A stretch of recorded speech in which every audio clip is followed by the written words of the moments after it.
Nessa aula a gente vai ver algumas definições sobre a forma de representar, né? Até agora nós vimos diversos outros exemplos de diagrama, entidade de relacionamento, né? Vimos aí como é representação, agora vamos detalhar um pouco mais, que essa é uma das formas de se fazer. Você pode optar para ela quando você for fazer, quando a gente for utilizar, resolver alguns exercícios. E essa é a próxima, vamos ver agora os próximos slides. E vai ter aqui, a gente vai utilizar uma ferramentazinha para desenvolver esses diagramas, que vai ter uma representação um pouco diferente, mas segue o mesmo princípio, tá bom? Então, o diagrama de entidade de relacionamento é a fornece, né, uma notação diagramática, vulgo desenho. Então, é a forma de desenhar os nossos modelos ER. Essa é a forma de mostrar. Então, nós temos a definição aqui de cada um. Como é que eu represento uma entidade? Só o retângulo é uma entidade normal. Um retângulo com subretângulo interno é o conjunto de entidade fraca.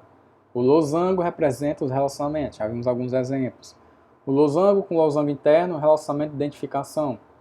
Essa representação aqui do losango interno a gente utiliza poucas vezes, mas só para ver aí, se depara com algum diagrama, identificar ele como relacionamento de identificação, né? Um relacionamento identificador. E a representação com elipse, né, o balãozinho aqui, representa o atributo. Representa o atributo. O balãozinho com o nome do atributo em underline, sublinhado, representa o quê? Underline não, sublinhado, né, representa o atributo chave. O atributo todo com a borda em negrito representa o atributo derivado. Lá, por exemplo, se fosse idade, né, seria representado dessa forma. O nome do atributo com esse asterisco aqui, o atributo, né, multivalorado, já vimos a definição lá de atributos multivalorados. Atributo com o conjunto de hierarquias, né, parece uma hierarquia aqui, é o atributo composto, né, então é a subrepresentação. E o atributo com essa linha aqui, nessa representação, né, utilizando as elipses para representar os atributos no meu diagrama, então atributo chave parcial de uma entidade fraca. Então, é uma chave parcial dentro de uma entidade fraca. Identificaria ele lá em um atributo, em uma entidade fraca, identificaria aquela entidade como a chave dele. Então, seria representado dessa forma. E a notação, né, dos relacionamentos seria assim, a notação parcial total, aliás, participação total de E2 em R. Quer dizer o quê? Que a minha entidade E2 tem participação total em R, né? Está relacionado diretamente com ele. E a representação aqui das razões de cardinalidade, né? Por exemplo, de 1 para N, eu tenho um conjunto, a minha entidade E1 pode ter um ou mais interações com a entidade E2, a entidade E2 só pode, todas as entidades E2, todas as N entidades, qualquer que seja a quantidade delas, só pode ter uma relação direta com E1, um e somente um.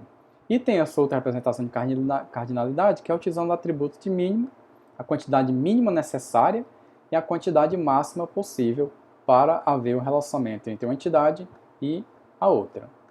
Então essa é uma das representações. As outras que nós veremos ver seguem o mesmo princípio com pequenas alterações. Ele fala aqui de nomeação apropriada de construção de esquema. Só sempre lembrar lá de programação. Você tem que escolher o nome de variáveis que façam o máximo sentido dentro daquele contexto. Então, segue o mesmo princípio aqui, né? Escolher nome de relacionamentos binários para tornar diagramas R legíveis. O nome de relacionamento é sempre importante, porque você vai ter uma capacidade de ler aquilo de forma melhor, de forma mais fácil possível, né? Aí, escolha de projeto conceitual, você pode utilizar aqui um atributo que existe em vários tipos de entidades, pode ser elevado promovido para um tipo de entidade independente, né?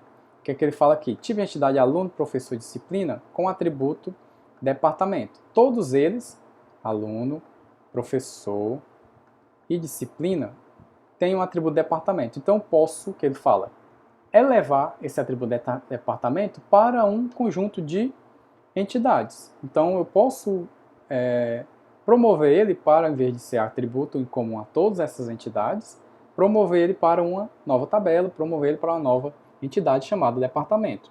Então, pode-se então criar um tipo de entidade departamento com um único atributo departamento, nome, e relacioná-lo aos 3 tipos de entidade por meio de relacionamentos apropriados. É justamente isso. Se eu tenho um atributo que eu tenho em todas as minhas entidades, ele é comum a todas elas, então eu posso submeter ele a um novo, elevá-lo a um novo nível, que seria aquele atributo para ser transformado em entidade. Um outro exemplo seria, por exemplo, no caso de endereço.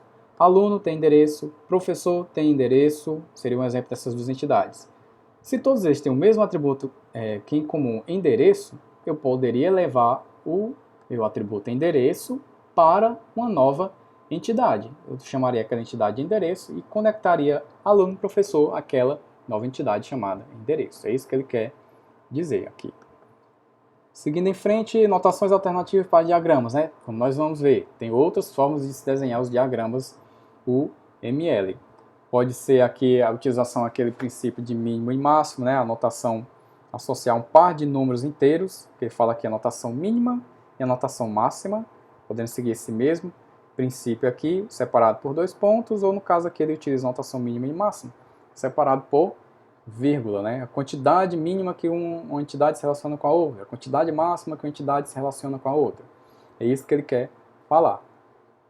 E tem a anotação aqui, utilizando o diagrama R, utilizando a notação mínima e máxima. Vamos ver aqui algum exemplo. Por exemplo, naquela situação que eu falei que eu poderia definir a quantidade mínima, né? Sempre lá tinha um exemplo de 1 para 1, de 1 para n, né? Tinha representação de 1 para n, 1 para n, 1 para 1.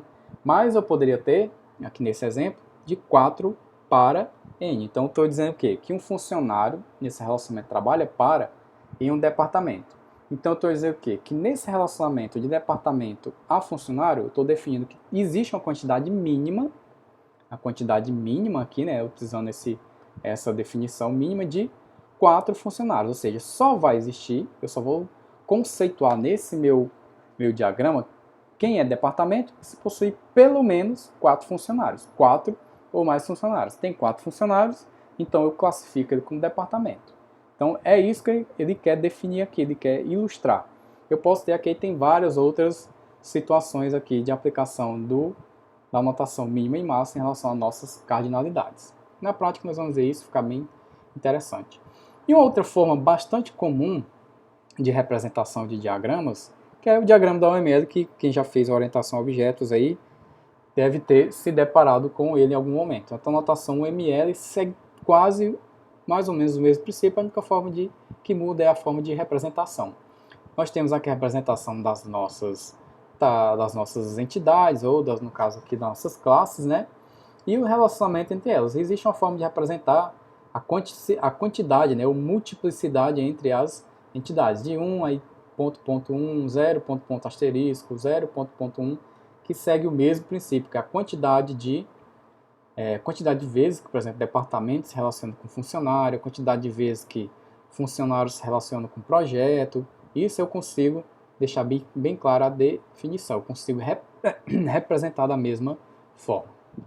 Aí fala da notação UML, essa definição, que lê, né, aquele 0 asterisco, pode não ter, o 0 indica que é opcional, eu ter vários relacionamentos, né?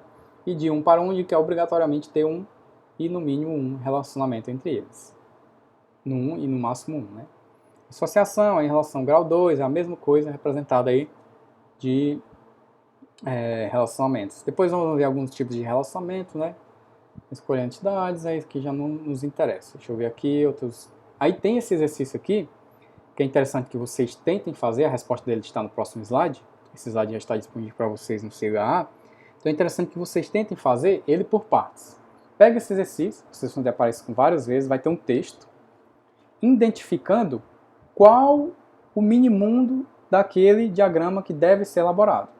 Eu indico que você faça por partes. Primeiro você identifica as entidades, depois você identifica os atributos das entidades, bota isso tudo separado, desenhando no diagrama em papel. Primeiro tente fazer isso sempre no papel, que é a melhor forma. Depois disso, você vai identificar os atributos, as entidades, identifica os relacionamentos e, por último, nomeia os relacionamentos entre as entidades que você encontrou. E, por último, você coloca as cardinalidades. Então, tenta sempre seguir esse passo a passo. Identifica as entidades, identifica os atributos das entidades, não precisa conectar elas ainda com relacionamentos. Terceiro, identifica os relacionamentos, conecta as suas entidades com os atributos relacionados. Depois, por último, você identifica as cardinalidades. Quantas vezes aquela entidade se relaciona com a outra. E você vai colocando isso no diagrama, fazendo pedaço por pedaço. Então é interessante que você faça. E nesse exemplo aqui que ele cita, tem a resposta aqui do lado. Você pode dar uma lida aí, ele mostra que essa é uma forma de fazer, não necessariamente a forma que você tentou fazer deste exemplo vai ter que ser igual a essa que está aqui representado no slide. Pode ter outras formas de representar, uma forma mais sucinta, mas essa aqui é a forma mais geral, que identifica, por exemplo, todos os departamentos, os departamentos no caso aqui entidade, né, identifica as entidades, aí identifica aqui os relacionamentos, né, o relacionamento que existe entre essas entidades, depois identifica os atributos e depois identifica as cardinalidades entre cada um deles, tá bom? Então, tentem fazer isso aqui antes de olhar o exercício, depois vejam o exercício, vejam as correções possíveis, tirem as possíveis dúvidas, e tem esse exercício aqui que é do livro, que vocês, indicado que vocês façam aí para posteriormente a gente tirar algumas dúvidas, tá bom? Então essa parte de modelo ER, parte introdutória, vai ter outros vídeos explicando aí detalhadamente cada um desses conceitos, tá bom? Então tentem fazer esse exercício, que trata de um contexto mínimo de universidade, identifica as entidades, identifica os atributos, relacionamentos, as cardinalidades entre eles, para depois elaborar o diagrama, tá bom? Então, ao fim das próximas aulas, posteriormente passar a lista de exercícios, tá?